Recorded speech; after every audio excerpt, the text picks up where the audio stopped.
afternoon. My name is Anna Abram. I'm principal of Margaret Beaufort Institute of Theology, and it is my great pleasure to welcome you all, especially if you are new to the Institute and you are joining us for the first time. And it is a great joy to welcome back our speaker, Dr. Peter Coughlan, an honorary fellow of our Institute. Peter has delivered a number of courses and study days. Most recently, there was a series on synodality, which was, Peter, you may be surprised to hear, tomorrow, a year ago. Huh. That was then. Peter worked, he has a really amazing life story, but I'll just highlight a couple of things which are relevant to this talk. Peter worked in the diplomatic service at the Vatican, including the Asian desk of the Vatican Department for Interreligious Dialogue. He was Under Secretary of the Vatican's Council for the Laity, and he even wrote a book entitled The Hour of the Laity and several other publications.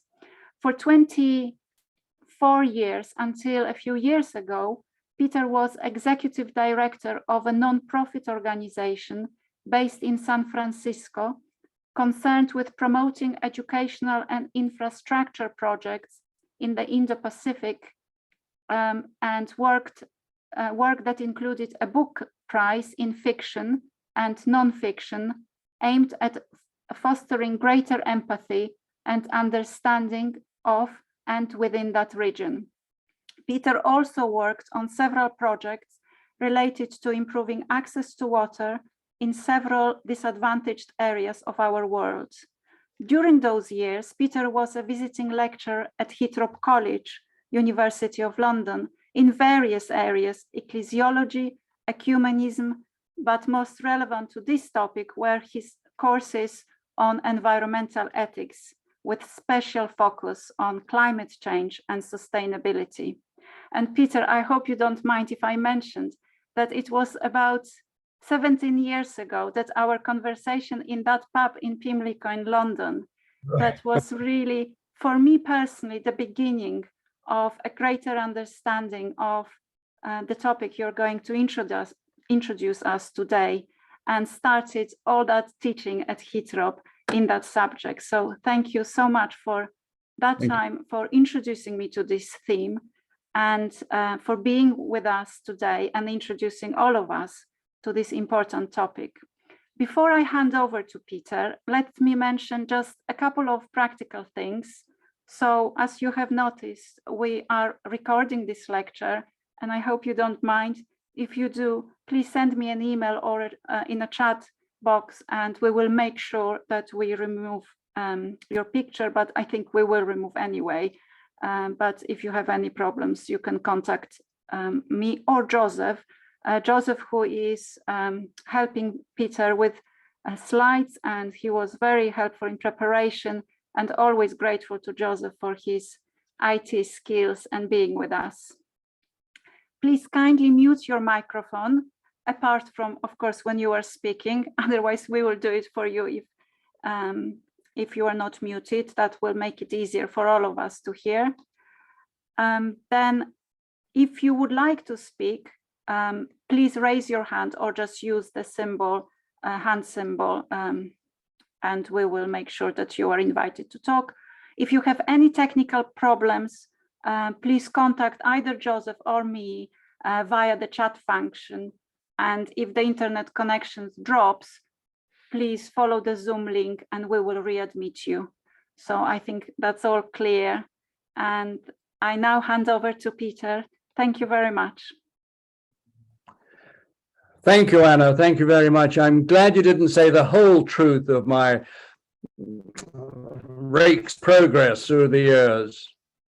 I want to thank not only Anna, but also Dr. Joseph, who has seen me not only through this evening IT-wise, but also on several other occasions. I'm very grateful to him. To each of you, thanks for coming. I recognize some faces, I won't say faces of old, but faces from the past, and I'm very grateful to each of you. Now, as I said in the letter that I sent through the kindness of Margaret Salis, the purpose of this evening's talk is to offer a framework within which to reflect on where we are, how we got here, and the direction that we, and indeed all humanity, now need to take.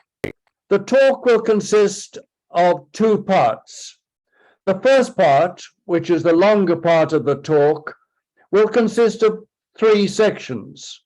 And after the second section, we will have a 5-minute break before going on to the third section, time to do somersaults and jump around and get fit again. After that third section, we'll have a longer 10-minute break before going on to the second, and you'll be happy to hear, slightly shorter part of the talk. So to begin, and thank you again, all of you, for being here.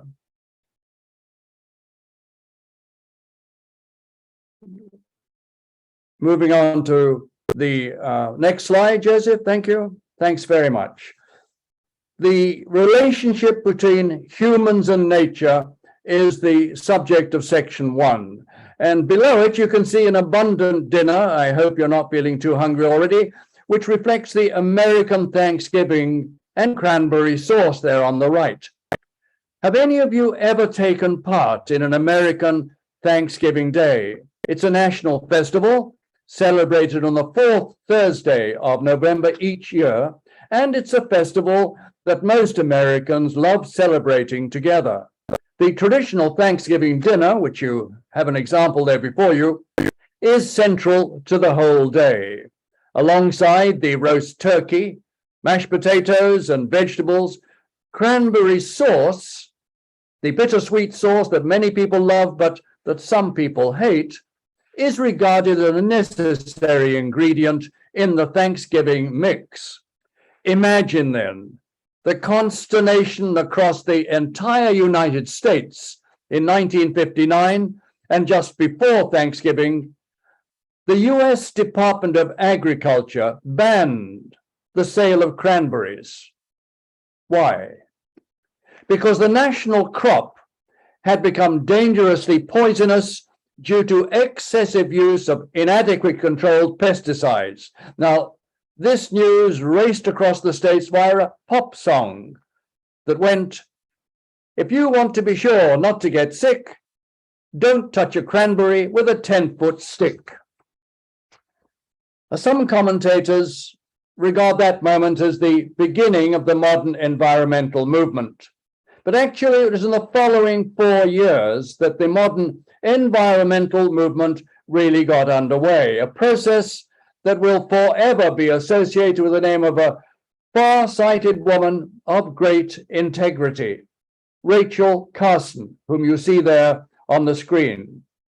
There were, of course, others that pioneered the environmental and conservation movements at an earlier time, but Carson's book, the cover there on the slide, Silent Spring, published in 1962, was like a spark, igniting dry wood just waiting to burst into flame. It was through Silent Spring that ethical issues in regard to the damage done to the natural environment and to humans as part of that environment came roaring to the forefront of attention, first of all in the United States, and then rapidly around the world. To understand its impact, we need to remember that in the 1950s and 1960s, the United States, the Soviet Union, Britain, and France exploded a long series of nuclear devices. In 1961, the Soviet Union exploded 31 nuclear devices, including the famous Tsar bomb. That's the bomb you can see there on the right of the slide. That was the largest nuclear device that has ever been exploded, and it was 3,000 times more powerful than the bomb that had caused such terrible damage in Hiroshima. In reaction, the United States responded in 1962, that was the year Silent Spring was published, by exploding 35 nuclear devices in the atmosphere. Now, a byproduct of all these tests was the debris carried far and wide on high altitude winds, and that eventually returned to Earth as radioactive fallout, which began, for example, to turn up in the milk from cows that were pastured on land affected by the fallout. The widespread fear among the public about the dangers of radioactive fallout were echoed in the fears that some scientists had in regard to the wide use of DDT and other pesticides and herbicides. Rachel Carson was one of the relatively few who recognized early what she called an exact and inescapable parallel between pesticides and radioactive fallout. We can see why she titled her book Silent Spring when we read her words, which are there on the screen. We spray our elm and the following springs are silent of robin song, not because we sprayed the robins directly, but because the poison travels step by step through the now familiar elm leaf, earthworm, robin cycle. In November 1962, when she was already under fierce attack from the chemical companies whose profits her book threatened, Rachel Carson wrote to her friend Dorothy Freeman that she'd never had any choice but to write Silent Spring. She said that it had been an obligation of the kind Abraham Lincoln meant when he said that to sin by silence when they should protest makes cowards of men. Appearing at a time of very real anxiety regarding nuclear proliferation, Carson's book caught on like wildfire. It quickly reached President John Kennedy and his advisors. Now, as you know, sadly, we are once again vividly aware of the threat in October 2022 posed by nuclear weapons and possibly chemical and biological weapons, and also by the severe threats posed by our abuse of the environment. I want to highlight three things that remain very relevant today, 60 years after the publication of Silent Spring. First, Rachel Carson's warning regarding the danger of pollution of the air, of the land, and of the ocean, and the threat to all biodiversity from excessive and uncontrolled use of chemicals. Think, as you look at the screen, of the overuse of nitrogen-based fertilizers that seriously damage the soil, the nitrous oxide in the air we breathe, and the pollution of the oceans with plastics and pharmaceutical products and much else. This threat is, if anything, even more true today, believe it or not, than it was then, especially in the developing world. The second point, the reaction of interested parties. The chemical companies that produced the widely used DDT and other pesticides and herbicides, which had been used in the Second World War to protect troops in the jungles and then were used everywhere after the war, they were furious at Rachel Carson's attack on excessive use of their products. Now, why would they be furious? Because she threatened their financial return. They rained their own vitriolic fallout upon her, calling her subversive, anti-business, a communist sympathizer, a pacifist, a nature nut, an hysterical woman, and, in an unacceptable display of male misogyny, sneered at her as a spinster. They sought to destroy her reputation, her credibility, her personal dignity. Now, this is very significant as we reflect on how we came to be where we are regarding climate change and global warming. Fierce reaction from extremely wealthy industries against those who question the use of their products and therefore their bottom line is something that has been seen in many instances. the tobacco industry being a well-documented example in the 1950s and 60s and even beyond. From the late 1980s to the present day, many, not all, but many in the fossil fuel industries have sought to deny the damage that the burning of coal, gas, and oil causes to the environment, even though, this is documented, even though their own scientists warned them of the dangers. They knew what they were doing. In various ways, they have sought to discredit scientists like Rachel, who pointed to the damage fossil fuels have caused in the environment. And they've also set out, and this has really had damage, they also set out to confuse the public in regard to this danger. Their aim being, and still is by some today, to achieve inaction rather than action. Thirdly, the relationship of humans to the rest of nature. And that's Rachel at the microphone in 1963. I come, therefore, to the third, and to my mind, the most important point of these three. Rachel Carson's significance goes beyond the question of DDT. In a 1963 CBS documentary, just a year before she died of cancer, and Carson had cancer, as you see her in that documentary, Carson explicitly raised the crucial question of the relationship of humans to nature. We still talk, she said, in terms of conquest. We still haven't become mature enough to think of ourselves as only a tiny part of a vast and incredible universe. Man's attitude, this is before inclusive language really came in, man's attitude towards nature is today critically important because we have now acquired a fateful power to destroy nature.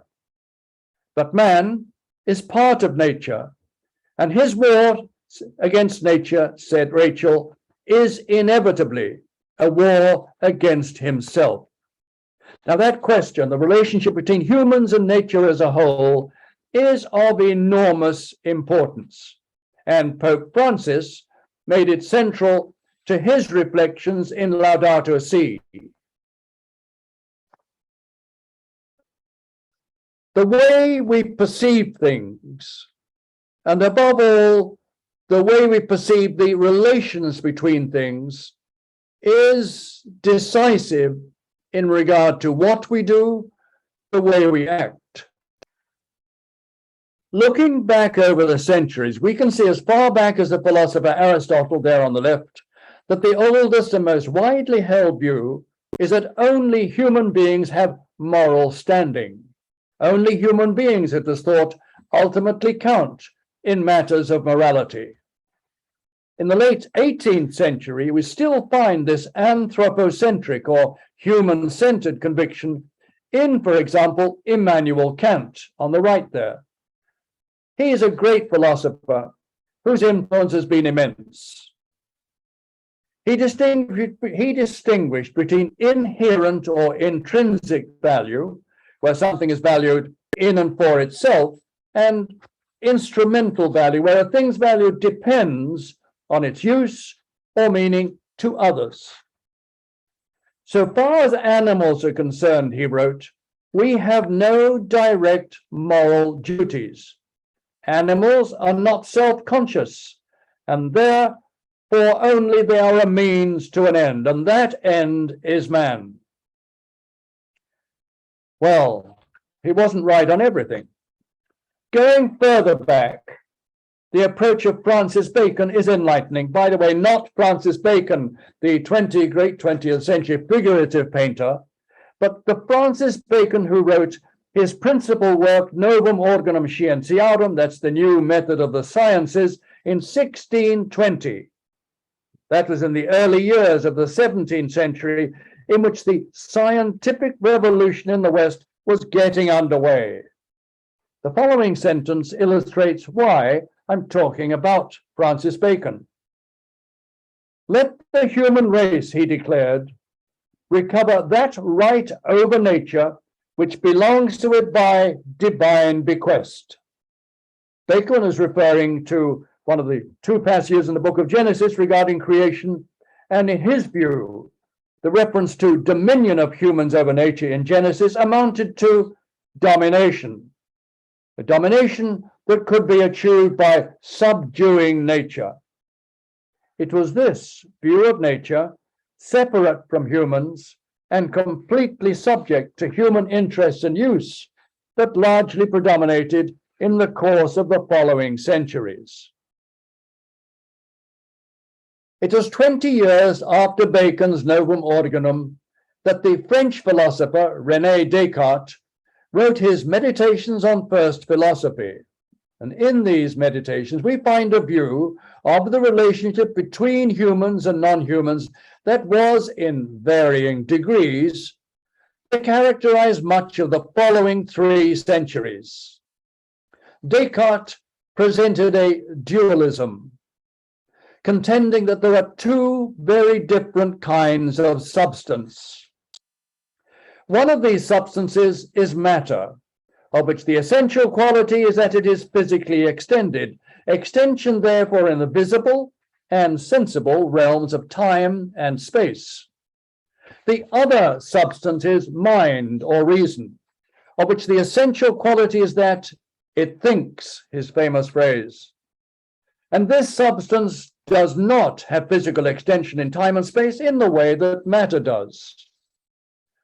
Now, the importance of Descartes here is that he developed this dualism into a metaphysical system at a particular moment in the intellectual history of the West. The scientific developments of the 17th century moving into and as part of the rationalism of the 18th century Enlightenment. In this context, the influence of his dualism has been far-reaching. Only humans, in Descartes' view, have the quality of mind. He sees it as being in sharp contrast to everything else that exists around us. Animals and the human body are seen as mechanisms, machines. In his view, the body and material realities in general were regarded as base, low. Now, in the interest of balance, I must state that during these same centuries, there have, of course, been approaches to nature that differed profoundly from those of Bacon or Descartes and others. In the second half of the 17th century, there was, for example, the philosopher who you see there, Baruch Spinoza. Now, whereas Descartes had been a dualist, Spinoza was a monist. He asserted that there's only one substance in the universe, which could be called God or nature. He saw God as the sum of the natural and physical laws of the universe rather than as an individual entity or creator. However, Spinoza also promoted a philosophy of tolerance and benevolence, and his thought has influenced people as diverse as the novelist George Eliot, familiar to most of us as the author of Middlemarch and other great novels, that's in the 19th century, and Eliot translated Spinoza's Ethics into English. And another person was Albert Einstein in the 20th century, who declared that Spinoza was the philosopher who had had the greatest influence upon his thought. From around the middle of the 18th century, the Romantic movement in the arts and music, literature and thought, and poets like and writers like Wordsworth and Coleridge there on the left, and Goethe and Schiller on the right spring to mind. They had a far more positive approach to nature than that which generally predominated in the world of commerce and industry. And there's one more person I want to mention here. Joseph, thank you for the next slide. Next slide, please. The extraordinary naturalist, geographer, back to the previous slide, please, Joseph. Thank you. The extraordinary naturalist, geographer, and explorer, Alexander von Humboldt. He was an extraordinary man. A close friend of Johann von Goethe, Humboldt's vision of nature was also incorporated by Wordsworth and Coleridge into their poetry. And Charles Darwin wrote that nothing ever stimulated my zeal so much as reading Humboldt's personal narrative. And he declared that he would not have boarded the Beagle, nor conceived of the origin of species without Humboldt. In the words of Andrea Wolff, who wrote a wonderful biography about Humboldt, she said, Humboldt found connections everywhere and saw nature as a web of life. He was way ahead of his time. But when nature, she wrote, is perceived as a web, its vulnerability also becomes obvious.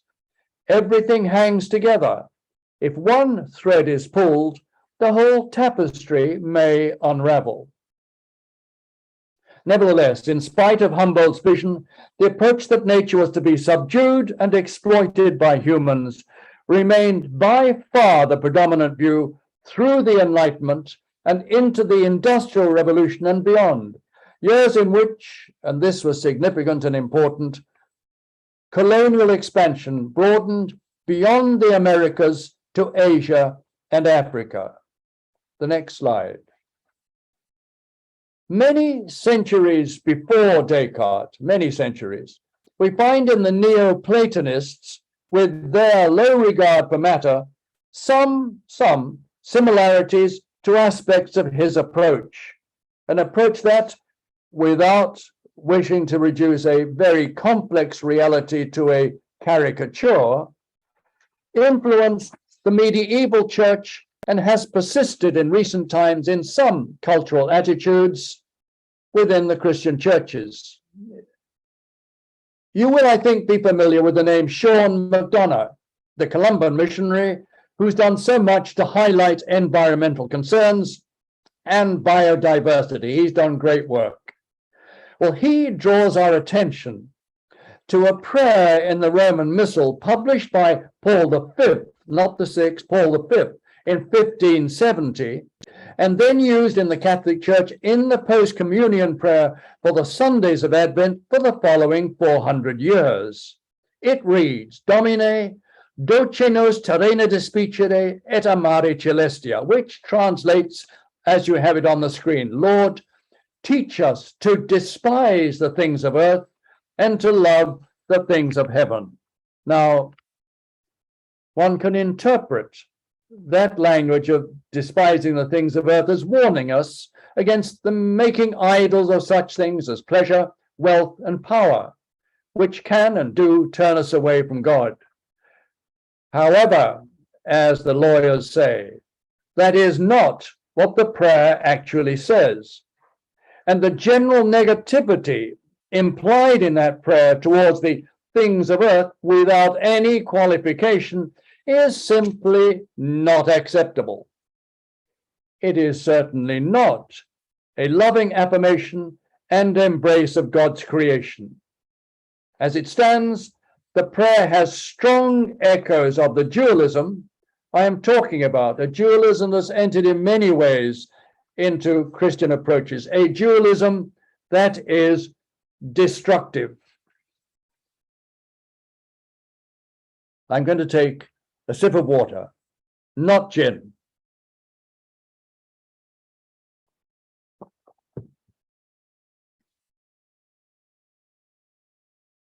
In this section of the talk, I will look at the crucial part played by the ongoing industrial and technological, digital and biological revolutions in bringing us to where we are in regard to climate change and global warming. The Industrial Revolution, as you know, began in Britain in the early 18th century. But what is not so widely known is the importance of water in this revolution. Water in the shape of rivers, and especially canals, and above all, the role of water in new forms of industrial production. Allow me to add a personal note here. Many, many years ago, before 2000, I became very interested in the ethics of water, particularly at that time, back in the 90s, the question of the relationship between the rights of public entities and the rights of private entities in regard to water, which gradually has been recognized as a human right, even if it wasn't always recognized at that time. And that interest in water took me on to all sorts of aspects. This extraordinary molecule, one plump oxygen atom and two skinny hydrogen atoms, which form this molecule. Its valence, its versatility is absolutely extraordinary. One of the aspects that interest me is the geophysical aspects of water, particularly in regard to rivers, for example, and the problem of conflict. Take the Nile, which flows through no less than 11 countries. And there are today considerable tensions between Egypt, Sudan, and Ethiopia in regard to that. Well, one of the interests about water I came to was in relation to the Industrial Revolution. Now, you might be familiar with the name of Richard Arkwright, the gentleman you see there. Now, he's often referred to as the father of the Industrial Revolution. There are two main reasons for that. First, he developed what was known as the water frame. Now, although water frames in general have existed since the days of ancient Egypt, Arkwright's water frame was a spinning machine, spinning in order to produce cotton thread, which of course had such importance in Britain industrial development. And this water frame was powered by water wheels, using the moving force of streams or rivers to drive a shaft. The importance of Arkwright's innovation was that it reduced and to some extent even replaced the need for manual labor and enabled the production of inexpensive spun cotton. And that points to the second reason. This water-powered and continuous textile machine enabled the production of cotton to be moved out of the small cottages where it had been produced and into larger buildings containing a number of machines powered by running water. And people were gathered in these larger buildings to work on production together. Arkwright's first water-powered mill, as they were called, was in 1769 at Cromford in Derbyshire, close to the river Derwent. And he employed more than 200 people in that building, organizing them so as to facilitate production. And that's why Arkwright is often referred to as the father of the modern industrial factory system. And he went on to open many more factories of that type. Now, this slide takes us to the 20 years following Arkwright's first factory, the 1770 to 1790 period. I don't know if any of you here are from Birmingham, but this depicts a distinctive gilt-covered bronze statue that stands proudly in Birmingham city centre. The statue introduces us to three industrialists and entrepreneurs who, in the closing years of the 18th century, contributed greatly to the Industrial Revolution. The statue is titled Three Wise Men, but it has been nicknamed the Golden Boys by locals, and because the engineering document these wise men are studying resembles a carpet, some jokingly refer to them as the carpet salesman. Now look closely at the figure in the center of the group. His name is Matthew Bolton, one of the most famous entrepreneurs of his day. When James Boswell visited him, Boswell is famous as the biographer of the literary giant Samuel Johnson. He reported Bolton as saying, "I sell here, sir, what all the world desires to have, power." Power. If we move our gaze from Bolton to the man on the left as we look at the slide, we can see what kind of power Bolton is referring to.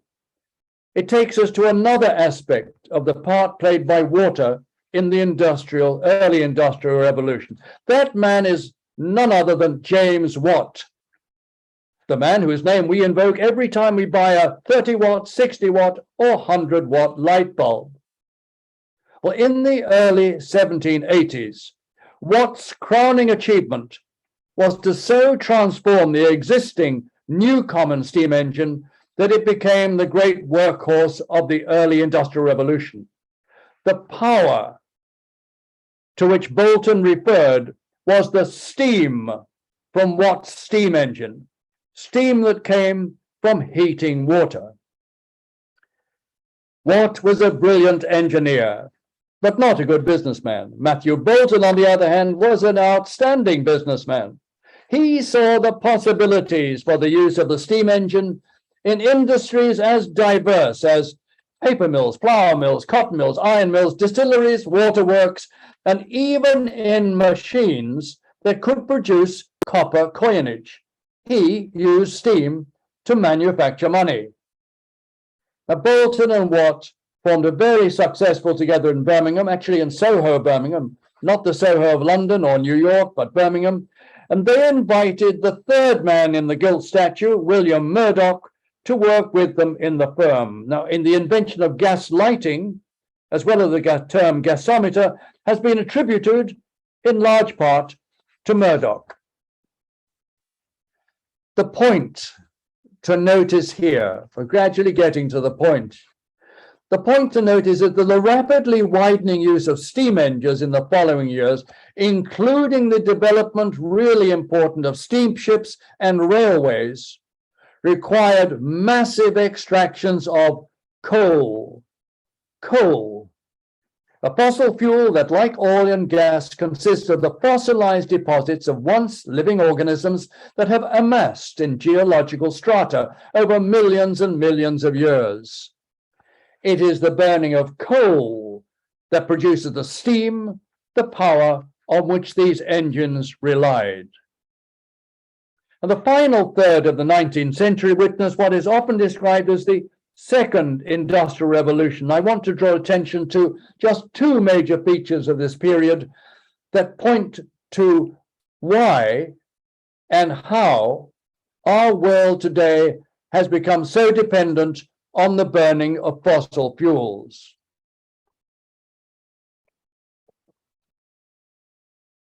The first feature is the development of electrical energy, a ubiquitous element in modern life, ubiquitous. Electricity is generated by transforming the heat of mechanical energy, or sometimes actually chemical processes, into electrical energy through a turbine or generator. And these turbines rely on fossil fuels such as coal and gas to drive them. Electricity, represented on the left there, is actually a secondary form of energy that depends on primary sources of energy, which remain, even now in most of the world, fossil fuels. The second feature I want to highlight in the second industrial revolution is the arrival and extraordinarily rapid development of the internal combustion engine, there on the right. This uses petrol, called gasoline in the States, which is distilled from crude oil, namely petroleum. And it has become the fuel used in almost all forms of transport, road, sea, and air, which is vast, as well as being an ingredient in numerous industrial processes such as plastic, lubricants, heating, and so on, right up to the present day, even given renewables that are gradually coming in. Now, moving rapidly ahead of the years, what all this means is that by 1950, 5 years after the end of the Second World War, the developed countries were almost completely dependent on the fossil fuels of coal, oil, and gas to develop their economies. This period from around 1950, you can see some of the uses there. This period from around 1950 is crucially important in answer to the question of why and how did we reach the present state of the world. I've suggested, even if too briefly, firstly, that a dualist mindset linked with a view of the value of nature as merely instrumental to human needs resulted in exploiting nature without regard to the consequences. Secondly, that a series of industrial and technological revolutions that depend on the consumption of fossil fuels brought us to this point.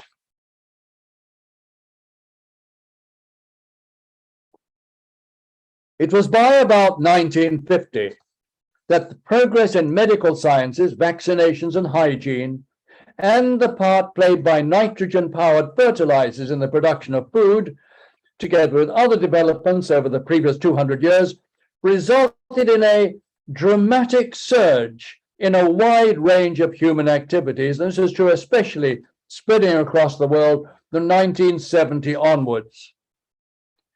This dramatic surge is known as the Great Acceleration, an explosive rise in the exchange of trade and goods and foreign direct investment across the planet, globalization, in other words, as well as huge increases in primary energy use, water use, transportation, telecommunications, international tourism, technology exchange, developments in biology, and so on.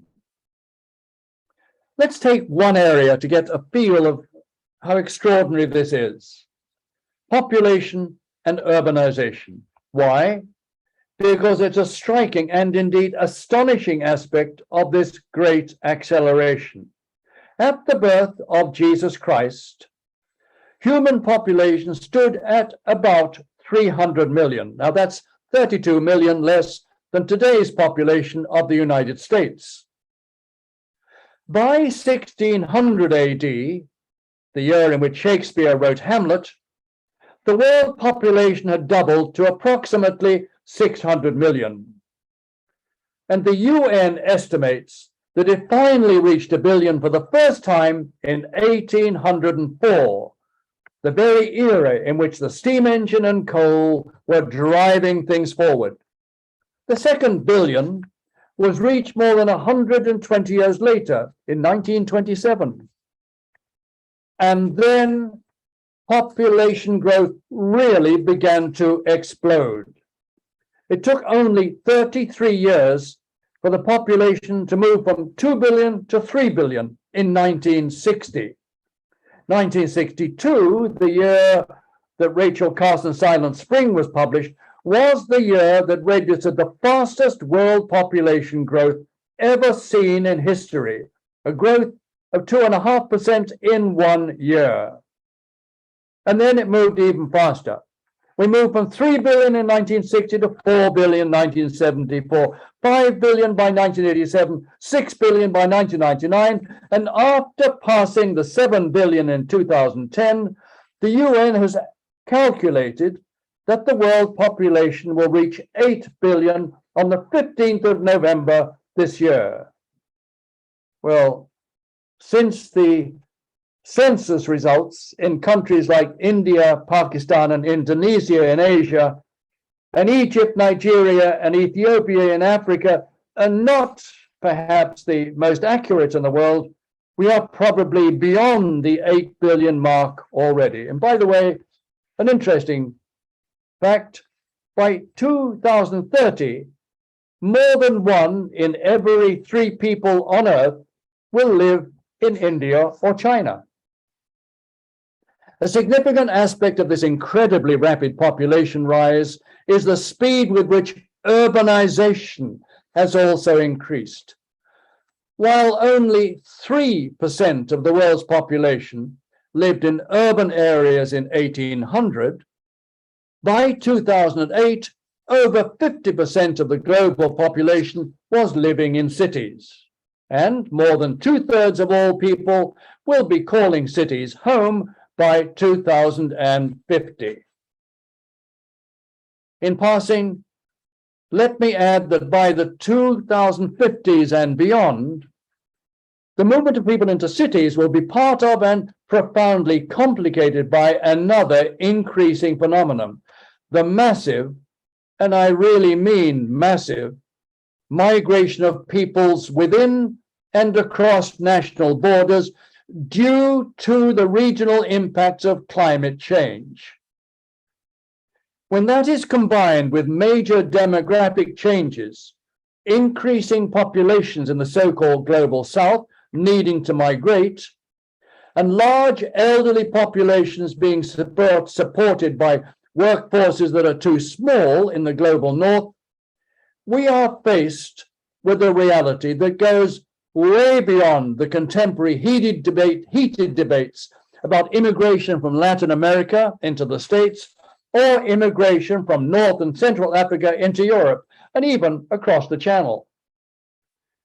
The changes, dear friends, that lie before our world due to the increasing immigration and emigration driven by climate change will have enormous economic, social, and geopolitical consequences, and sadly constitute a potential danger for violent conflict.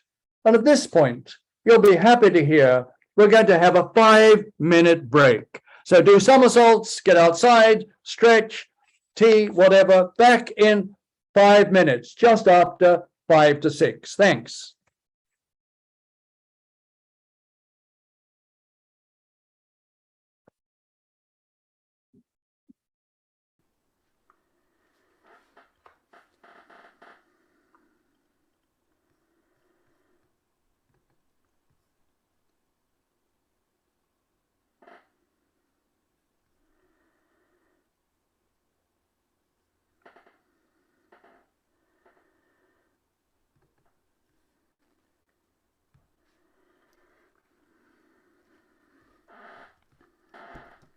Section 3, we are a new geological age, the Anthropocene. We come now to a point of key importance in regard to where we are in our own time, a reality that we're only gradually beginning to digest. Socioeconomic trends are one side of the great acceleration, but there is another and crucially important side: the impact of all these developments on Earth systems, the biosphere, and also on the geosphere of atmosphere, ocean, and land that is crucial, the crucial underpinning for that biosphere. The stunning reality is that with the great acceleration, our planet has entered a new geological age. As Paul Crutzen and other scientists have been pointing out since 1970, the Holocene, the geological age which began at the end of the last ice age around 11,700 years ago, and which offered a planet hospitable to humanity and civilizations, is over. We are now in a new age, the Anthropocene, or human age, in which we humans, as never before, massively influence global ecology. I use the term Anthropocene here in a general and descriptive sense rather than as a strictly scientific term.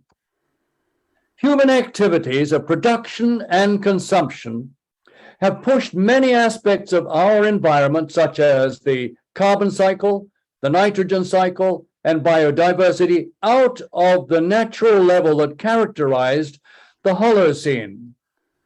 We have entered into a more unstable state. It's a kind of uncontrolled experiment with carbon dioxide, methane, and nitrous oxides, and also hydrofluorocarbons, together with increases in extreme heat, ocean acidification, tropical forest loss, tree loss in the subarctic regions, a vast domestication of land, and major biodiversity loss. As environmentalist Will Steffen later put it, it's difficult to overestimate the scale and speed of change. Humanity, as you see on the screen there, has become a planetary scale geological force. In 1972, two events forcibly highlighted this at a global level. The first UN Conference on the Environment was one, and the publication of Limits to Growth was another. Following a suggestion from Sweden in 1968, the first UN conference on the environment took place in Stockholm in 1972, and you can see that beautiful city on the left of the screen. One of the major results of the conference was the creation of the United Nations Environment Programme, UNEP. And the importance of this is that it became the seeding ground for other UN initiatives on environmental issues over the following years. The final declaration of that Stockholm conference included a strong statement on the finite nature of Earth's resources and a call for humanity to safeguard them. In this, it was almost certainly influenced by the publication, also in 1972, of The Limits to Growth, and you see the cover there. There's an influential report commissioned by a global think tank, the Club of Rome, and since its publication, more than 30 million copies of that book have been published in 30 languages. Stockholm and Limits to Growth pointed us all in the direction of what today are called planetary boundaries. Boundaries that, for the sake of our planet's health, we should not cross. Now, what those boundaries were was not yet very clear to scientists in 1972. For example, awareness of the relation of the burning of fossil fuels to a possible greenhouse effect was not really a focus of either the Stockholm Conference or the Limits of Growth. That fossil fuels could be a source of warming of the atmosphere signaled quite a long time ago, for example, by the Swedish chemist Svante Arrhenius in 1896. And he's the gentleman, the Swedish gentleman, you see on the left of the screen. And in 1938, and this was actually quite amazing, an amateur British scientist, Guy Colander, he's the man there in the center of the screen, had actually correlated the increase of CO2 concentrations to rises in temperature. Quite a feat at that time. But his work was not taken seriously at the time. It was only in the 1950s that attention began to return to the topic. By 1965, a US President's Advisory Committee warned that the greenhouse effect is a matter, they said, of real concern. And 10 years later, an article by Dr. Wallace Brocker, you see him there on the right, receiving an award from Clinton, titled Climate Change, Are We on the Brink of Pronounced Global Warming?, introduced the phrase global warming to a public beyond scientists. It was in 1988, however, that the topic finally became front page news. A landmark testimony to the US Senate Energy and Natural Resources Committee, Dr. James Hansen, at that time director of NASA's Institute for Space Studies, stated that global warming has reached a level such that we can ascribe with a high degree of confidence a cause and effect relationship between the greenhouse effect and observed warming. Hansen made clear climate change posed a threat, that the likelihood of freak weather was steadily increasing, and that it was the human exploitation of carbon energy resources which was causing climate change. Now, that did not make Hansen a favorite of the fossil fuel interests or of the politicians linked to them. Like Rachel Carson, Michael Mann, and so many other courageous women and men who have spoken truth to power, he too was attacked by those who, firstly, deliberately promoted climate denial, and secondly, sought very skillfully to confuse the public. In that way, they sought to neutralize effective political action. Why? In order to protect their own enormous financial interests, and they were enormous. Climate change, Hansen said on one occasion, is analogous to Lincoln and slavery, Churchill and Nazism. It's not the kind of thing where you can compromise. Much later in 2009, he wrote a wonderful book, which I enjoyed reading, titled Storms of My Grandchildren. He said at that time, I've been described as the grandfather of climate change, but in fact, I'm just a grandfather. And I do not want my grandchildren to say that Grandpa understood, but didn't make it clear. In 1988, the same year as Hansen's testimony, the Intergovernmental Panel on Climate Change, IPCC, was established within the United Nations Environment Programme. Its purpose was to provide policymakers with regular scientific assessments on the current state of knowledge about climate change. The IPCC has published 6 assessments in the 34 years since it was founded. Each assessment revealing with greater clarity that the phrase climate crisis is a more accurate description of the reality of our world than climate change. In 1992, the huge Earth Summit, a real jamboree, was held in Rio de Janeiro. It was the largest UN environment meeting up to that time, and its stated aim was to reconcile worldwide economic development, as witnessed by the Great Acceleration referred to a short time ago, with protection of the environment. There were many positive things that emerged from that gathering, but the one that touches our focus this evening is the establishing of the United Nations Framework Convention on Climate Change, UNFCCC. They love these acronyms. Now, this was intended to be a binding treaty that required, it says 1992, that required nations to reduce their emissions of carbon dioxide, methane, nitrous oxide, and other greenhouse gases considered to be responsible for global warming. Now, the aim and the plan were just what was required to respond to global climate change.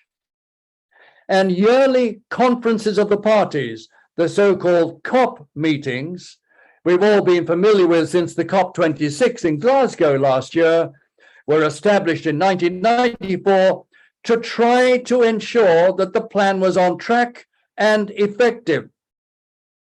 However, as has become very clear since the Rio Earth Summit, statements of intent by governments are one thing, and effective follow-through of those intentions is quite another.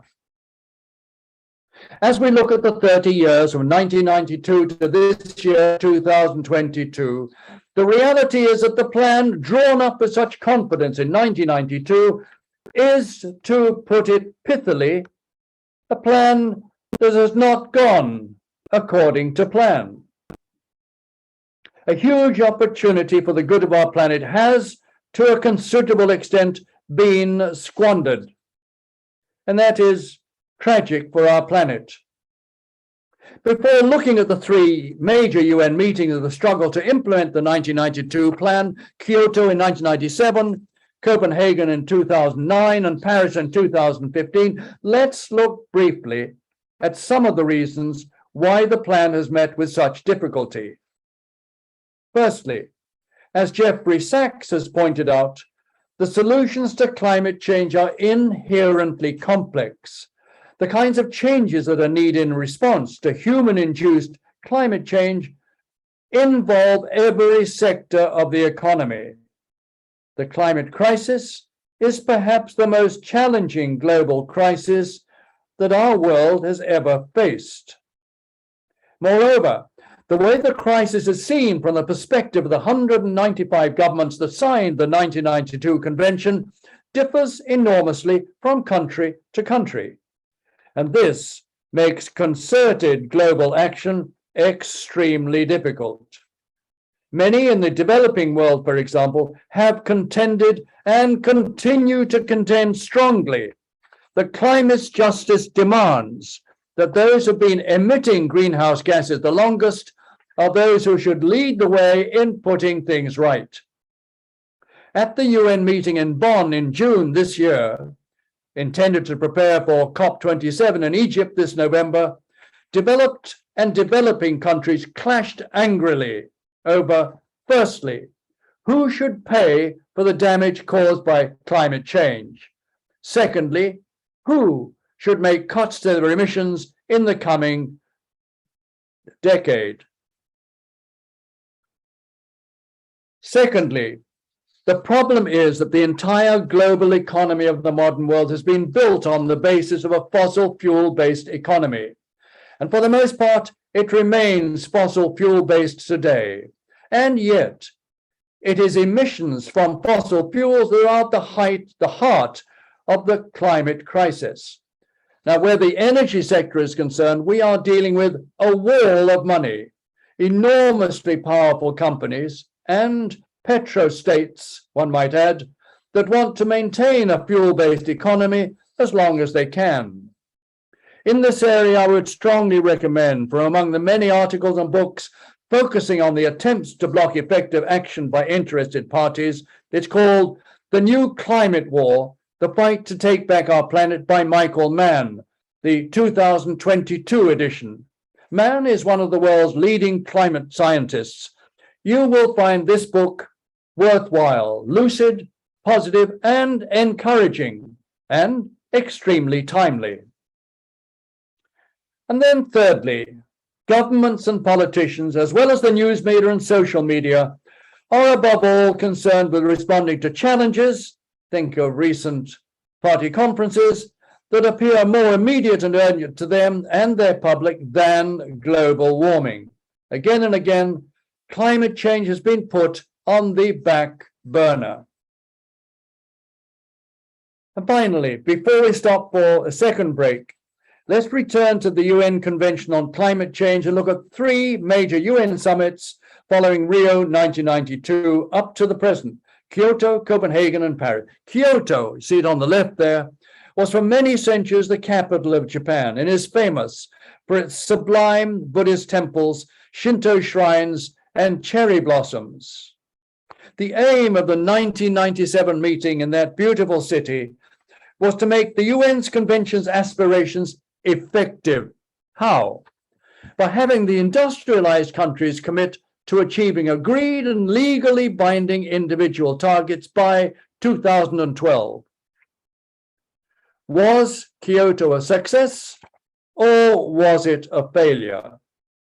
On balance, while Kyoto was valuable as a first step, as a symbol, I do not think it can really be counted as a success. Although the United States, the largest global emitter of greenhouse gases at that time, signed the Kyoto Protocol, it decided, under great pressure from fossil fuel interests, that the protocol would be too damaging to the US economy, and they never ratified it. Canada also withdrew. And while 36 of the remaining developed countries bound themselves legally to the targets, just under half failed to meet them. And frankly, even the claims of some of those who claim to have reached their targets are very much open to question. Now, the fact that developing countries were not asked to commit themselves to climate targets was a major weakness. In the period covered by the protocol, that is, up until 2012, the economies of countries like China, India, and Indonesia grew very rapidly, as did their emissions. That's part of the great acceleration I mentioned earlier. Emissions around the globe continued to rise, and a startling but highly salient fact: the combined emissions of the United States and China in the period covered by the Kyoto Protocol were actually greater than all the emissions saved by those countries that did adopt it. And what about Copenhagen, the meeting that took place in 2009? There'd been a huge build-up to the conference, you might remember it, and 115 world leaders took part. However, instead of a real move forward in confronting climate change, it turned out to be a disaster. the question of climate justice between the developed and developing countries came up very strongly. Barack Obama said in a press conference towards the end of the gathering that the developing countries should be getting out of the mindset of looking backwards and moving towards a position where everybody recognizes we all need to move together. Now, that was an approach that developing nations regarded as an attempt by the rich world to wriggle out of its responsibility for climate change. The chief negotiator for the group of 130 developing countries at Copenhagen described the results of the meeting as nothing short of climate change skepticism in action. A headline 6 years later from the BBC's David Schuckman, shortly before the 2015 UN meeting in Paris, summed up a general view. Paris meeting, : don't mention Copenhagen. The Paris summit sought to learn carefully from the weaknesses and failures of the Kyoto and Copenhagen meetings. As a result, it was by far the best of the UN meetings to date and continues to offer a good framework for progress in combating climate change and global warming. Laudato Si was published in that year at the request of some of the people in the United Nations, and many, including the secretary there of the United Nations, acknowledged that it had a considerable influence on the delegates. In the first place, the Paris Agreement required all countries to set emission reduction pledges, not just the more developed countries. Secondly, whereas Kyoto had established a top-down approach requiring legally binding emission targets, Paris took a bottom-up approach, asking all countries to establish their own targets, but while also having every country agree to a regular 5-year framework for the transparent monitoring, reporting, and ratcheting up of the country's individual and collective climate goals, a good balance. Thirdly, the developed countries agreed to give financial support of $100 billion a year to developing nations to fight climate change. It's rare to find consensus among nearly all nations on a single topic, but that is what happened at Paris. It was a major step forward. The nations agreed to the goal of keeping global warming well below 2 degrees Celsius and to pursue efforts, this was requested by numerous developing nations, to keep warming below 1.5 degrees Celsius above pre-industrial global average temperatures. There have been a number of good results since the Paris meeting, but, and it's a very large but, in the 7 years since Paris, even if there has been reduction in emissions in some regions, overall emissions have actually continued to rise all around the world. It has become clear that if all nations follow their current policies and pledges post-Paris, the world will not keep warming within the hoped-for 1.5 degrees Celsius rise by mid-century, and could even have difficulty in keeping it below 2.4 degrees Celsius or even higher. In addition, the developed nations not lived up fully to their pledge to set aside $100 billion yearly to the developing nations. Once again, governments have promised one thing, but done another. The reality is this: the Paris Agreement was a good one. It remains doable, but the agreement is a means, not an end, and making this agreement an effective global response to climate change requires, above all, courageous, far-sighted, and effective action by nations around our world. And while there was some success at the COP26 in Glasgow in November 2021, the outbreak of war in Ukraine in February this year plunged the world into an escalating energy crisis, a cost of living crisis, and food shortages in many countries, as you know too well. It has also produced a very dangerous state of affairs more broadly. as President Putin has threatened the use of nuclear weapons and declared he is not bluffing. It's almost like going back to 1962. Floods, hurricanes, and sea rise have increased, and there have been droughts, wildfires, and extreme heat. Our world is in a precarious situation. There is urgency, and we have agency. That is the reality we must never forget. Despair is not an option, and total catastrophe is not humanity's inevitable future. With a positive spirit, hope, commitment, and sustained action, there is much that can be done. After the break, and I suggest, should we make it 8 minutes? We will look briefly at Laudato Si and at the latest assessment from the IPCC, and then we can talk together about where we go from here, about 8 minutes from now. Thanks very much. Have a cup of tea, a stiff brandy, gin and tonic, or a cocoa. God bless. Recording.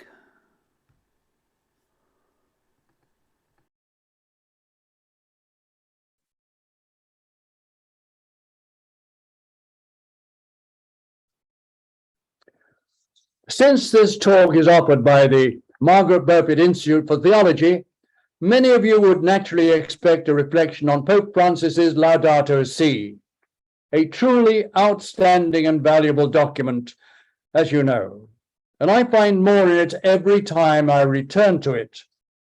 I've given numerous talks on the encyclical since it was published in 2015, but this evening I will only be focusing on aspects that relate to this particular talk. Pope Francis opened chapter 2 of Laudato Si, titled The Gospel of Creation, with a question. Why should this document, addressed to all people of goodwill, include a chapter dealing with the convictions of believers?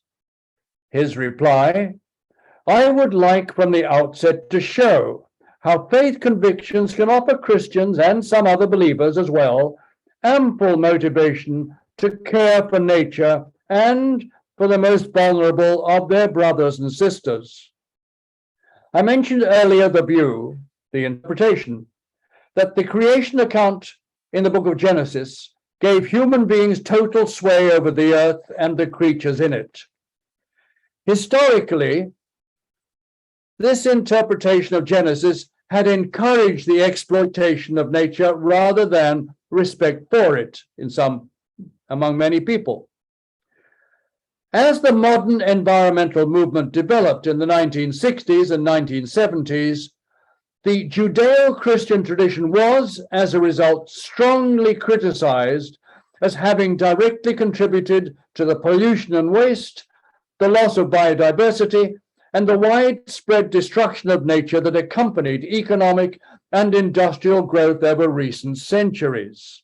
In Laudato Si, Pope Francis responds directly to the charge that Judeo-Christian thinking on the basis of that Genesis account, which grants humans dominion over the earth, had encouraged the unbridled exploitation of nature.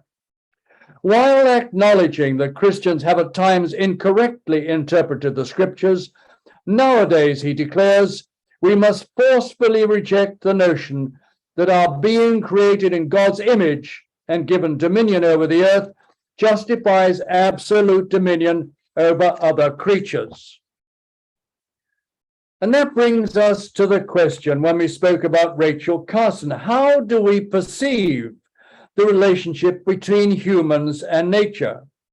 Carson observed that the human is part of nature, and that a war against nature is a war against humans themselves. In Laudato Si, Pope Francis reflects on this. He states clearly in Article 140 that the various larger units of creatures which form ecosystems have an intrinsic value independent of their usefulness. He adds that each organism as a creature of God is good and admirable in itself. On the whole, however, Francis avoids the language of intrinsic and instrumental value, typical of Immanuel Kant and pervasive in environmental ethics. This is significant because language can sometimes lock us into speaking of reality and relationships in ways that can hinder our insights and understanding. Nicholas Lash, a great friend together with Jan, his wife, who is here with us this evening, of MBIT, and well known for his wit, described theology as watching one's language in the presence of God. We naturally smile at the double entendre of watching one's language, but his words are very relevant. In one translation of Saint-Exupéry's Little Prince that I remember, the fox remarks to the little prince that words are a source of misunderstanding, a paradox. As an old adage has it, whatever is received according to the mode of the recipient. In a variety of ways, Francis states clearly that each creature has its purpose and none is superfluous, and adds, every creature is the object of the Father's tenderness, who gives it its place in the world. What then, in this way of looking at our world, is the relationship of the human and non-human? A thoughtful article by Dr. Carmody Gray of Durham University, written in 2019, can be helpful here. She suggests that the signature theological motif of Laudato Si, beyond its foregrounding of traditional theological data, such as the doctrines of creation and Trinity, is its refusal of the negative contrast between human and non-human. Such a negative contrast, she contends, is a false contrast. Laudato Si states that creatures tend towards God. All have the same end. And this, suggests Carmody, generates a true fraternity, an impossibility of separating the good of one from the good of another. We either value both or we value neither. In this sense, no created value can be seen as entirely self-standing. She adds that in a universe in which, as Francis never tires of repeating, everything is connected, there is no self-standing value, or rather, one alone is self-standing, and that is God. And God is not outside of or in competition with any created value. Now let's focus for a moment on what we mean by speaking of God here. God is not an object in the way that we speak about objects in everyday speech. And this is important as we reflect on our planet and its challenges in the light of Christian faith. God is often, and correctly in one language frame, described as the wholly other. But approaching it from another angle, St. Gregory of Nyssa said, God is the not other. God, in the sense that Gregory of Nyssa intends it, is not there in front of me, distinct from me, beside my sister, distinct from her. God is not a subject or object limited to this or that or anything that is created. He, she is subsistent and living being, dynamic life in the ultimate sense. There's an infinite distance between God and the things of this world, and yet, paradoxically, God is in everything and everything is in God. As Laudato Si puts it, the spirit of life dwells in every living creature and calls us to enter into relationship with him. Note that mention of relationship. It's of absolutely crucial importance. The God of Christian faith is not the impersonal and distant God nature of the philosopher Spinoza. God has revealed himself as person who addresses us, calling us as persons into relationship with him, with one another, and all of his creation. That's the context. That's the reality within which to reflect on the theme which underlines our talk together on the ecological crisis. This personhood of God is front and center of Laudato Si's understanding of the word creation. Creation, says Francis, has a broader meaning than nature. Creation is of the order of love. God's love is understood as the fundamental moving force in all created things. The love which moves the sun and stars, in the words of Dante Alighieri. The Pope echoed this theme in his message for this year's season of creation.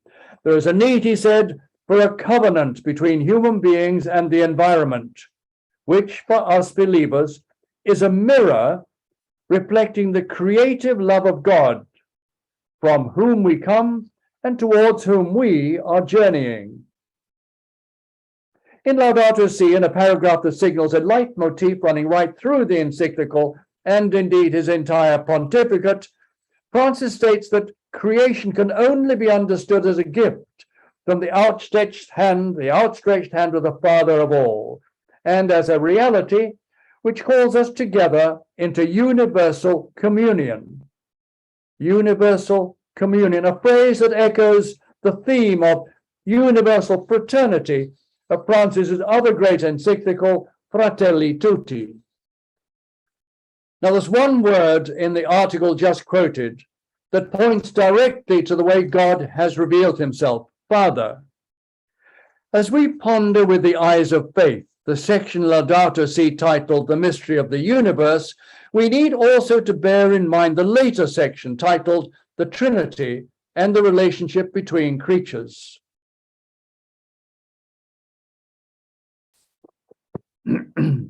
At the opening of John's Gospel, the word Father is rich in meaning. When all things began, the Word already was. The Word dwelt with God, and what God was, the Word was.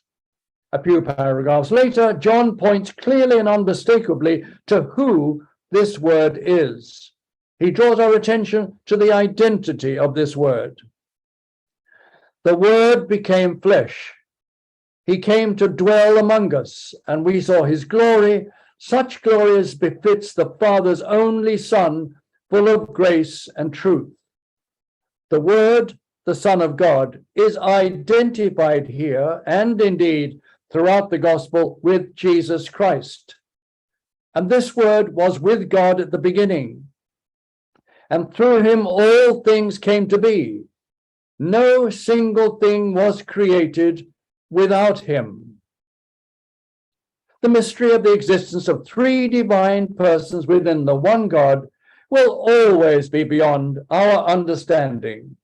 But God's self-revelation of himself as a three-person God offers us a fundamental insight, not simply into the interconnected reality of our planet, our universe, but into the interrelational character of everything. We have Rublev's famous icon of the Trinity. Dermot Lane's book, Theology and Ecology and Dialogue, The Wisdom of Laudato Si, offers valuable insights here. He quotes Catherine Lacunia's reflection that the ultimate source of all reality is not a by itself or an in itself, but a person, a toward another. Lane adds that it is this outward-looking reality, this outgoing self-communication of God, that is inscribed into the heart of all beings, and into the heart, the core of the human condition, created as they are by a Trinitarian God. All reality, because it comes from a Trinitarian God, is radically relational. Lane offers another quote, which emphasizes what I see as a crucially important point. It's not the case that something first is what it is, and then that it enters into various relationships. Rather, being and relationship are simultaneous. The central reality that stands out from this in Christian faith is that the entirety of creation, which resulted from the free and loving choice of God, has been linked from the beginning with an equally free and deliberate intention of the one God, Father, Son, and Holy Spirit. This intention is, that at a particular moment and place within the evolution of our universe, the incarnation, death, and resurrection of the Son and the pouring out of the Holy Spirit should stand at the center of history, revealing and achieving the purpose of the entire universe. I'm reminded at this point of a book that I read many years ago that left a lasting impression on me. Pierre Teilhard's de Chardin's Hymn of the Universe. Chardin, the French Jesuit, who was both a dedicated scientist, a paleontologist, in fact, and a Christian mystic. I'd love to go much further reflecting on this, but the limits of time are against us. Let me read a passage from Chardin's Hymn of the Universe, titled Fire in the Earth, that expresses in the language of poetry a vision of our world that contrasts profoundly with the dualism of Descartes and his low regard of matter. Chardin was profoundly aware that the Son of God, in his incarnation, his enfleshment, took up matter in his humanity, and that this uplifting or transformation of matter was taken onto an even higher level in the resurrection, an anticipation of the fulfillment of creation. The poem, it is done. Once again, the fire has penetrated the earth, not with the sudden crash of thunderbolt ribbing the mountaintops does the master break down doors to enter his own home. Without earthquake or thunderclap, the flame has lit up the whole world from within. All things individually and collectively are penetrated and flooded by it, from the inmost core of the tiniest atom to the mighty sweep of the most universal laws of being. So naturally has it flooded every element, every energy, every connecting link in the unity of our cosmos, that one might suppose the cosmos to have burst spontaneously into flame. I'll close this section by reading part of Article 83 of Laudato Si. It sums up the relationship of Christian faith to everything else in our session here today.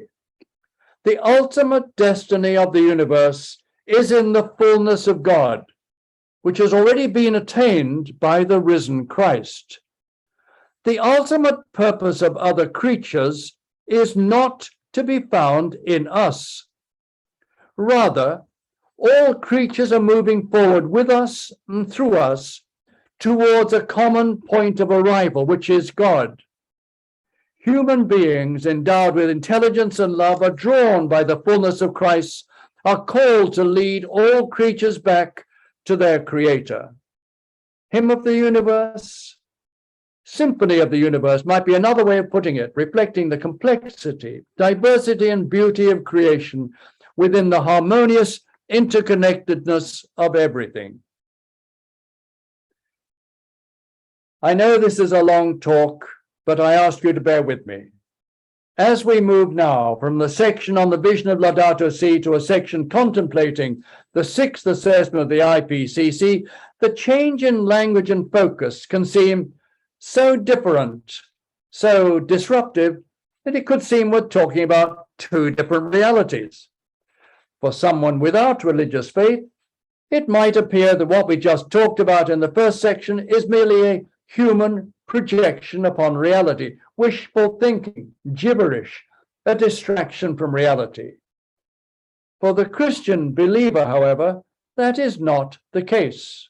And I personally find the words of a Carthusian contemplative very helpful here. Speaking about the effect of the gifts of faith, love, and hope, infused into our minds and hearts by the gift of the Holy Spirit, he says, in the beginning, the new vision of faith, so different from that of our bodily eyes and our intellect, seems to us to be but a shadow. We see nothing. It's only by exercising our faith in judging and living according to this vision, that we become adjusted to its mysterious light, and that we develop our new eyes. And when the eyes of faith are stronger and refined by the gifts of the Spirit, we are then able to look at the natural world, but with a transfigured gaze that perceives a new dimension in it, its real identity, that sees the glory of God resplendent in the face of Christ and in the face of the entire cosmos, assumed in him and for him. And so we make the transition to the Intergovernmental Panel on Climate Change 6th assessment, published in 3 parts. The first part, published in August 2021, looked at the physical basis of climate science. In a far more decisive way than in any of its previous assessments, the IPCC states that humanity is unequivocally to blame for major and unprecedented changes to the climate, causing weather and climate extremes across every inhabited region. If emissions aren't stopped, the report predicts, we can expect worse weather extremes, greater sea level rise, weakening carbon sinks, and a small but real risk of triggering low probability, high impact events like tipping points. It also points out that some of these changes, for example, polar ice melt in the Arctic and the Antarctic, due to recent unprecedented and simultaneous heat waves in both regions, are rapidly becoming irreversible and are changes that have been happening much earlier than scientists generally expected. The second part, published in February 2022, focuses on the impacts of the climate crisis. It finds that nowhere on Earth would escape its impacts, including extreme heat waves, severe droughts, massive wildfires, and again, rising sea levels.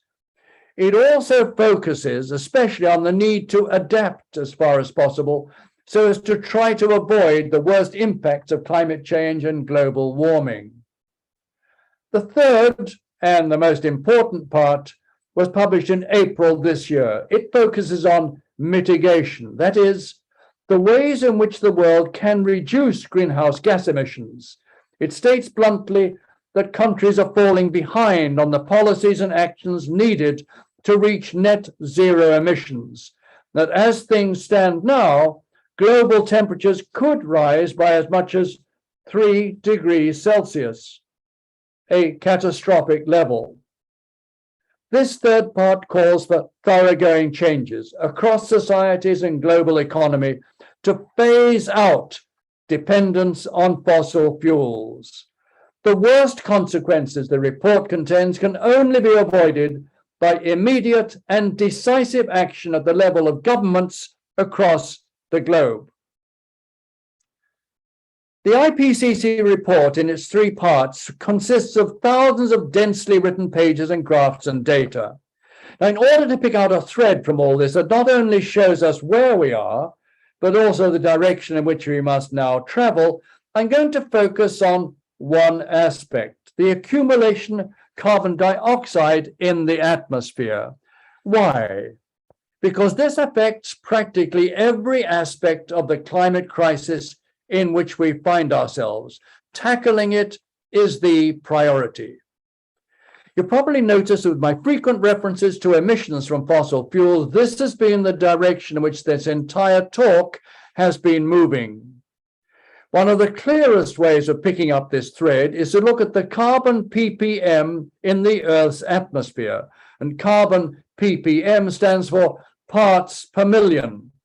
It's a way of measuring the ratio of carbon dioxide molecules to all other molecules in the atmosphere. For example, 250 parts per million is 250 ppm. And by the way, when the IPCC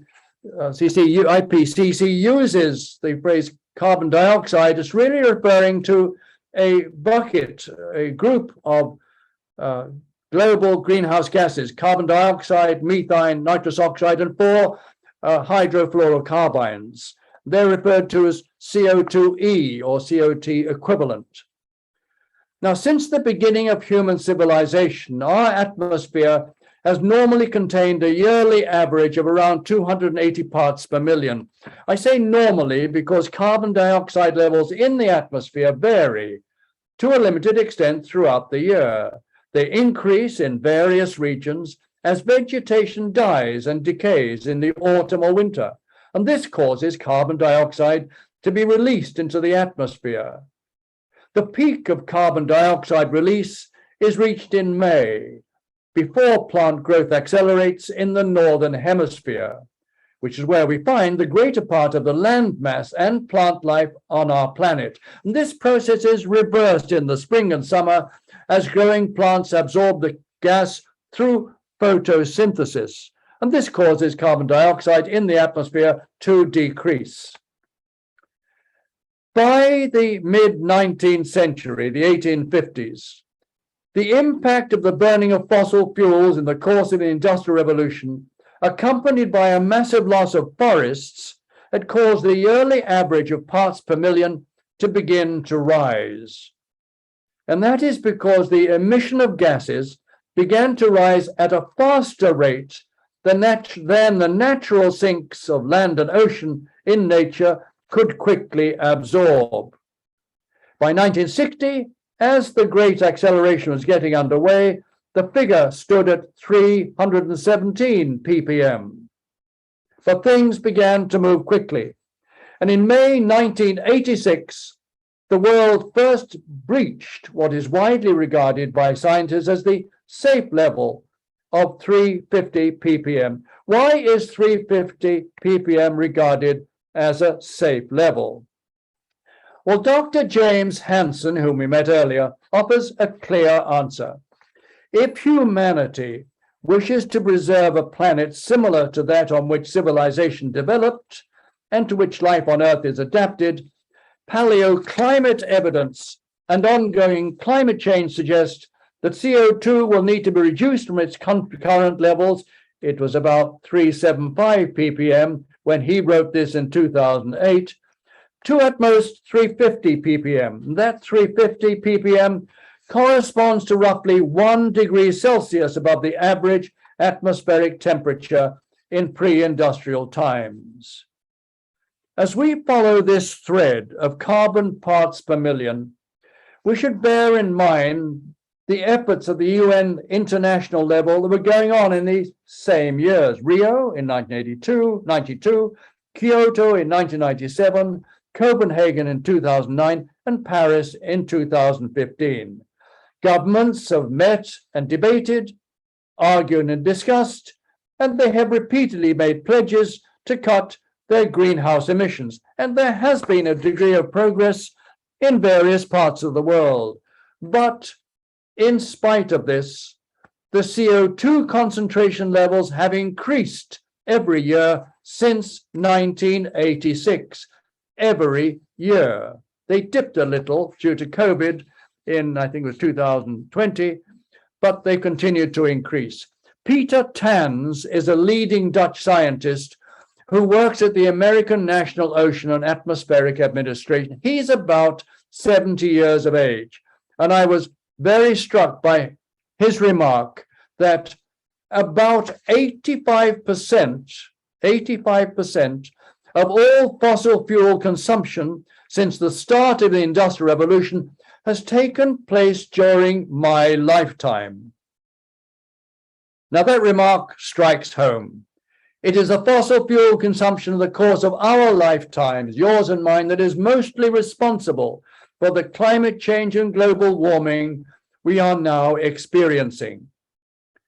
It was in 2016, 6 years ago, and the year after the Paris Agreement called for a massive reduction in emissions, that the yearly average of 400 ppm was reached.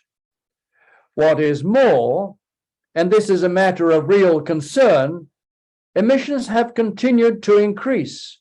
In May this year, in spite of COP26 in Glasgow last year, the amount of planet-warming carbon dioxide equivalent in the atmosphere has continued its relentless climb.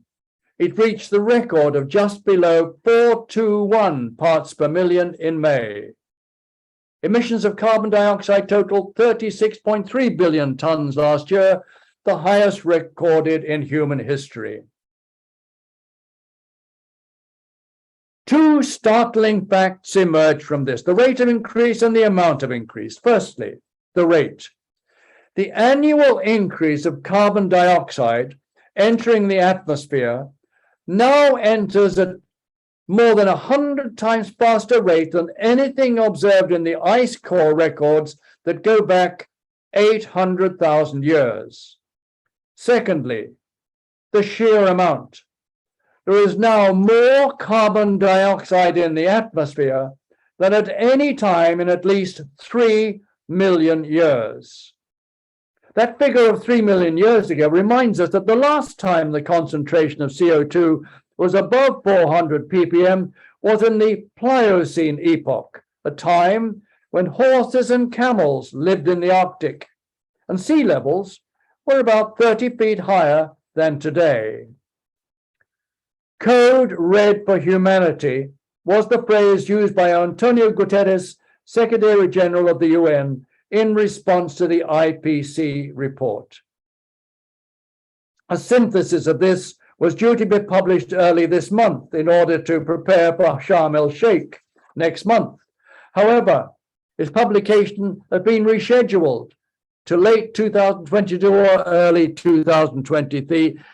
It's reasonable to be concerned about this delay, because not only the scientists have their say in the final IPCC synthesis, but also representative governments, and there are very probably tensions in regard to the final draft, as there have been in the past regarding the force or otherwise with which IPCC publications speak about the need to rapidly reduce fossil fuel emissions, and therefore the extraction of coal, oil, and gas. Let's keep our eyes open for when it comes out.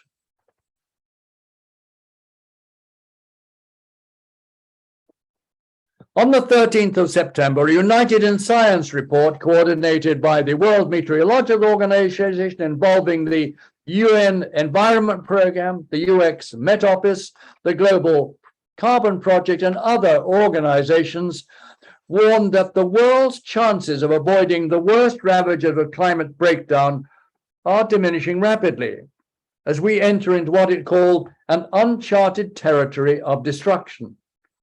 Why? Through our failure to cut greenhouse gases. The report states clearly that despite intensifying warnings in recent years, governments and businesses have not been changing fast enough as weather gets increasingly extreme. The report, United in Science report, stated simply, we're heading in the wrong direction. It highlighted the huge gap between aspirations and reality. Without much more ambitious, it warned, the physical and socio-economic impacts of climate change will be increasingly devastating. You will be relieved to hear, next slide. You'll be relieved to hear we're coming now to the point where this talk is open, and what's left, we're open to discussion, forgive me. Before that, just two brief reflections. The path I chose for these talks is to offer a background or context, but we can begin to think of ways forward. And the United Nations Environment Programme offers a 6-sector solution to the climate crisis, an interactive website you can find on the UNEP site. The 6 sectors are energy, transport, industry, agriculture, food and waste, buildings and cities, nature-based solutions, forest, peatland, etc. Now, a way forward from here would be to look carefully at each of these sectors presented by UNEP so as to see how these general themes can translate into specific actions in our own areas, be these areas local, national, or regional. Secondly, personal action is certainly necessary, but which personal action chosen can differ from one person to another. And then 2, personal action is generally more effective if carried forward jointly with others.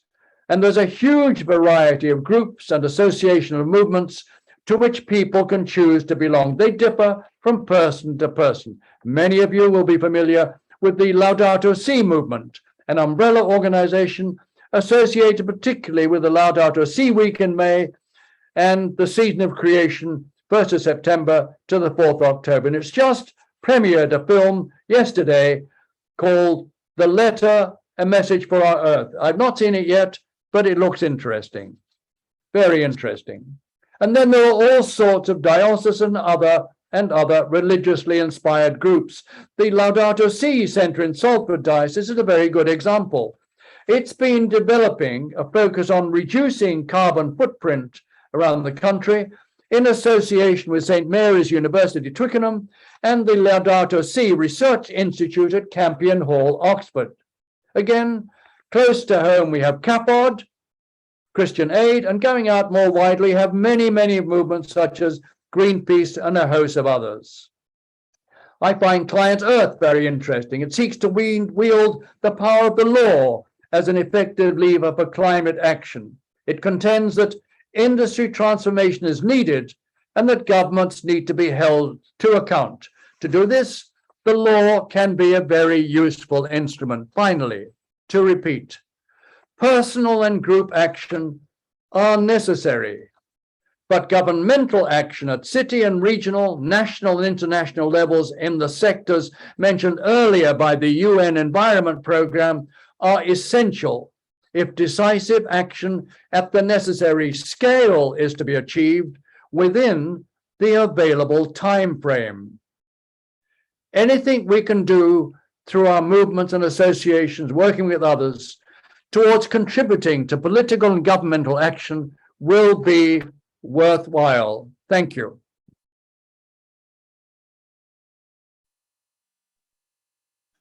Thank you so much, Peter, for this